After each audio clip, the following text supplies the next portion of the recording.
I am going to be running a roundtable that's about families that are new to cystic fibrosis. So we have, now that we have CF newborn screening in the state of Maine over the last 3 or 4 years, we have many families who come into cystic fibrosis right at birth.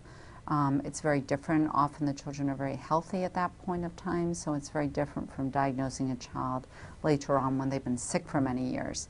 So I'm going to be talking to families about what it's like to be new to CF, what it's like to have a newborn with cystic fibrosis, and how you cope with that, what different challenges there are, etc. I think it's critical. I think the CF team, we hope that we can be almost like a family resource to these patients.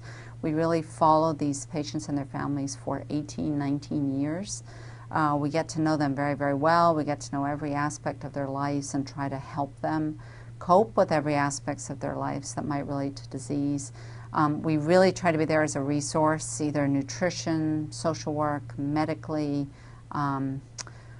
We have social worker who also does counseling.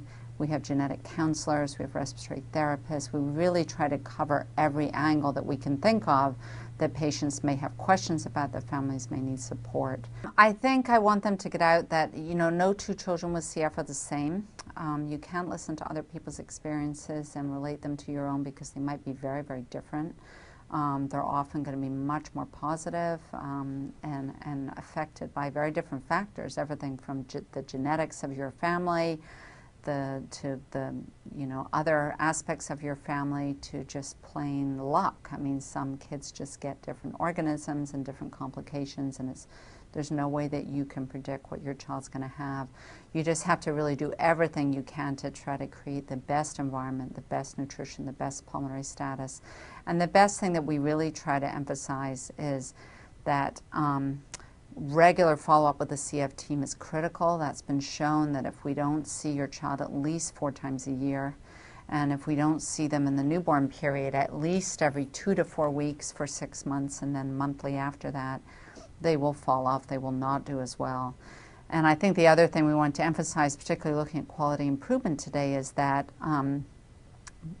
we can only do so much as a center to improve our data. We worry and fret and stress about how to make our data better and programs to make it better.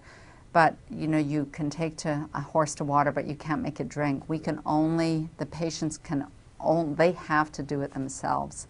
We can prescribe the therapies, we can beg them to exercise, we can insist on doing chest PT, but we can only motivate you to a certain degree. It really needs to come from the patient, it needs to come from the families. And I know these are families who are already stressed and have a lot on their plate, but unfortunately this is so important that they can totally change their child's outcome by their compliance, and we see it over and over again.